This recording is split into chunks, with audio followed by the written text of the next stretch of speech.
வாழ்க வையகம், வாழ்க வையகம், வாழ்க வளமுடன். இறையருளும் குருவருளும் துணை புரியும். வாழ்க்கை மலர் புத்தகத்திலிருந்து நாள் ஒரு நற்சிந்தனையாக டிசம்பர் 31. இன்றைய சிந்தனை மனிதன். மனிதன் என்ற ஒரு தலைப்புல சாமிஜி சிந்திக்கின்றார். தெய்வம் என்னும் ஆற்றலாகி, மெய்ப்பொருளே ஆற்றலாகி, ஆற்றலின் திணிவு நிலை, வேறுபாடுகளின் விண், காற்று, நெருப்பு, நீர், நிலம் என்னும் ஐம்பூதங்களாகி பேரியக்க மண்டலம் முழுவதும், பிரபஞ்சம் முழுவதும் விரிந்து உள்ளது இந்த நிலம். இந்த 5 பூதங்களும் அளவான முறையில் இணைந்து ஒரு சிற்றுருவம் தாங்கி, அவைகள் ஒன்றோடு ஒன்று இணைந்து ஒழுங்கான சுழலோட்டம் அமைந்து உணர்ச்சி நிலை பெறும்போது உயிராகிறது. அந்த உயிரே தோல், நாக்கு, மூக்கு, கண், காது இவை மூலம் தொடர்பு கொண்டு பொருட்களுக்கு ஏற்ப ஊறு, சுவை, மனம், ஒலி பஞ்சத்தன் மாத்திரைகளாக தனது விரிவான பேரியக்க மண்டலத்தின் அமைப்பை அதை உணர்ந்து இன்புற்று வாழ முழுமை பேர் அடைவதற்காக அதனுடைய தொடர்ச்சியை உள்நோக்கியாக அமைகின்றது.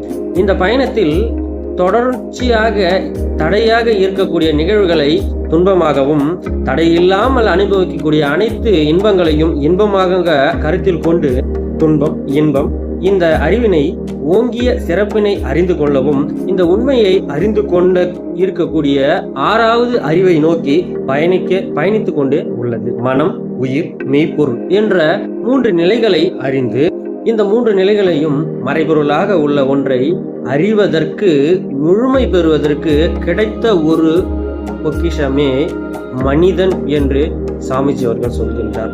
சாமிஜி அவர்கள் சொல்வார், இந்த உலகில் கடைசியாக பூத்த மலர் மனிதன் என்று சொல்வார். ஏன்னா பாருங்க, இந்த 6வது அறிவை கொண்டுதான் முழுமை பெற முடியும் என்ற ஒரு மனநிலையை இயற்கை அமைப்பும், தெய்வம் என்ற மெய்ப்பொருளும், மனமும், உயிரும் கலந்து வகையாக இதை அளித்துள்ளது என்பதை நாம் உணர்ந்து கொண்டு வாழ்வில் முழுமை பெறுவதற்காகவே மனிதன் இந்த பூ உலகில் வந்துள்ளான் என்பதை நாம் உணர வேண்டும். அதனால் சாமிஜி சொல்வார், தன்னுள்ளே இருக்கும் அகண்டாகாரம். அதனால் தன்னை பற்றி அறிந்து கொண்டால் இந்த பேரியக்கம் என சொல்லக்கூடிய மெய்ப்பொருள், சுத்த பொருளாக இயற்கையாக இருக்கக்கூடிய அனைத்தையும் நாம் அறிந்து கொள்ள வேண்டும். அதனால்தான் சாமிஜி அவர்கள் நான் யார் என்ற ஒரு கேள்வியை எழுப்பிக் கொண்டு அதில் உள்பொருளாக கடந்து செல்கின்ற பொழுது அனைத்தும் நானாகவே தெரிகின்றேன்.